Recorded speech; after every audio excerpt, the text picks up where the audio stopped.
नमस्कार दोस्तों and welcome to G Chills. आइए इस रिपोर्ट को देखते हैं। अग्नि 5 परीक्षण के समय आखिर क्यों डर रहे थे भारत और चीन के लोग और महिलाएं? देखिए, चीन तो इस कारण डर रहा था क्योंकि उसे पता ही नहीं कि इस मिसाइल की रेंज, स्पीड या टेक्नोलॉजी क्या है, जबकि वहीं भारत के लोगों को डर था कि कहीं इस मिसाइल टेस्ट के बाद अमेरिका और यूरोप भारत के ऊपर सैंक्शन न लगा दे, क्योंकि इस मिसाइल की पहुंच यूरोप से भी काफी आगे तक हो रही थी। मेरे हिसाब से भारत तुर्की और अजरबैजान तक अपने अग्नि 5 की रेंज को पहुंचाना चाहता था।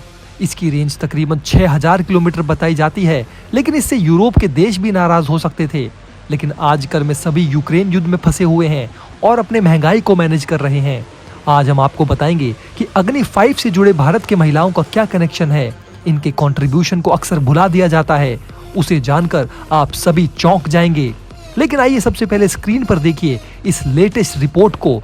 चीन भले ही बॉर्डर पर सैनिकों की तैनाती बढ़ा रहा है, बॉर्डर के नियम कानून को तोड़ रहा है, लेकिन एक कदम भी भारत की तरफ आगे नहीं बढ़ रहा, क्योंकि चीन बेहद डरा हुआ है। चीन को पता ही नहीं कि भारत ने जिस MIRV अग्नि 5 की टेस्टिंग की है वो 5000 किलोमीटर रेंज वाला है या 10,000 किलोमीटर रेंज वाला। ये भारत की एक ऐसी मिसाइल है जिसके सामने चीन के सभी डिफेंस सिस्टम इंक्लूडिंग S-400 भी फेल हो जाएंगे। वैसे तो कहा जाता है कि अग्नि 5 की रफ्तार 24 मैक है, यानी 1 सेकेंड में 8 किलोमीटर की यात्रा तय कर सकती है, लेकिन फिर भी DRDO के इस दिव्यास्त्र के बारे में चीन को ज्यादा कुछ पता नहीं है। इसी कारण वो इस मिसाइल की बार बार जासूसी करने की कोशिश करता है। आप सभी को जानकर हैरानी होगी कि अग्नि 5 वाले दिव्यास्त्र प्रोजेक्ट की डायरेक्टर एक महिला है और इस प्रोजेक्ट में महिलाओं की संख्या काफी ज्यादा है। एक तरह से देखा जाए तो भारत के महिलाओं ने एक ऐसा भौकाल बनाया है जिसके दम पर सरहदों पे हमारे वीर नौजवान सैनिक सुरक्षित हैं। जैसे ही भारत ने उड़ीसा के doctor APJ Abdul Kalam island से अग्नि 5 की सफल टेस्टिंग की थी, उसके बाद से ही LAC पर स्थिति भारत के कंट्रोल में है और अब चीन भारत के शर्तों पर भारत के साथ व्यापार भी बढ़ा रहा है। कहा जाता है कि भारत के शेरनियों ने इस मिसाइल में ऐसे स्वदेशी एवियोनिक्स सिस्टम और हाई एक्यूरेसी सेंसर लगाए हैं कि ये मिसाइल किसी भी सूरत पर अपने टारगेट को मिस नहीं कर सकती। काफी लंबे समय से भारत चीन के पूर्वी हिस्से तक मार करने वाली मिसाइल बनाने का प्रयास कर रहा था, जिसे कि भारत की महिलाओं ने हाल ही में पूरा करके चीन को औकात में रहने की चेतावनी दे दी। चीन के पूर्वी इलाके में उसके सबसे ज्यादा लोग रहते हैं।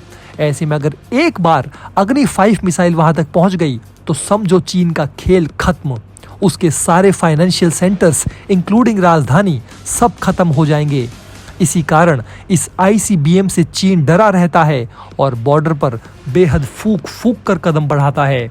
अक्सर कहा जाता है कि बड़ी मिसाइलें केवल शो केस में रखी जाती हैं, उनका इस्तेमाल अक्सर नहीं हो पाता, जैसा कि हमने यूक्रेन युद्ध में भी देखा। वहां अब तक केवल कन्वेंशनल हथियारों का ही इस्तेमाल होता आ रहा है। हालांकि ये बात भी सच है कि इन बड़ी मिसाइलों के कारण ही दुश्मन युद्ध करने से डरता है। क्या आपको लगता है कि चीन कभी दोबारा 1962 वाली गलती दोहराएगा? 1962 छोड़िए, गलवान घाटी में ही देख लीजिए क्या हुआ था। अमेरिका की तरफ से जारी सैटेलाइट इमेज में देखा गया था कि चीन ने अपने सैनिकों के मृत शरीर को बेहद छुपाकर तिरपाल में लपेटकर टैंकर में भरकर वापस ले गया था। ये सैटेलाइट इमेज इस बात का सबूत देती है कि भारत के अग्नि 5 जैसी मिसाइलों के कारण LAC पर कायदे से रहता है चीन। हालांकि चीन की अकड़ अभी पूरी तरह नहीं गई है। आप खुद सोचकर देखिए कि अगर गलवान घाटी हिंसा के समय 1962 वाला माओ जोडांग चीन का राष्ट्रपति होता तो वो निश्चित तौर पर भारत के साथ युद्ध शुरू कर देता और फिर हमारे हजारों सैनिकों को शहीद कर देता और हो सकता है कि हमारे अखंड जमीन के टुकड़ों को भी हड़प लेता। लेकिन आज के दौर में जमाना बदल चुका है और भारत के वीर सपूतों ने भारत को ऐसे सुरक्षा कवच प्रदान किए हैं जिसके दम पर दुश्मन अपनी पुरानी गलती दोहराने से पहले बार बार सोचेंगे। काफी लंबे समय तक भारत को कमजोर समझकर सरहदों के आसपास खूब टेंशन बढ़ाई गई। हमारे जवान लड़ते रहे, वतन की रक्षा में शहीद होते गए, लेकिन फिर missile man doctor Abdul Kalam जैसे वीर सपूत का जन्म हुआ, जिन्होंने हमेशा हमेशा के लिए भारत की काया पलट कर रख दी। आज वे भले ही चले गए हों, लेकिन वे भारत के लिए एक ऐसी ज्वाला छोड़ गए हैं जिसकी रोशनी से हमारा भारत युगों युगों तक रोशन होता रहेगा। कलाम साहब के हाथों ने इस भारत के लिए जो राखियां बनाई है वो हमेशा सुरक्षा की ढाल बनकर रहेंगी। उनके कारण ही देश की महिलाएं मिसाइल बनाकर दुश्मनों को जवाब दे रही हैं।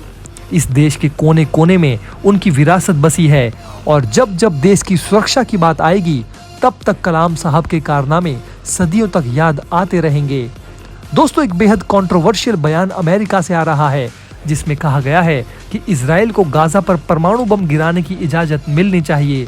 अब आप खुद बताइए, जो अमेरिका पूरी दुनिया को मानवाधिकार के नाम पर ज्ञान और लेक्चर देता है, आखिर वहां से ऐसी आवाज आती है कि गाजा में बसे मासूम लोगों के ऊपर परमाणु बम गिरा देना चाहिए।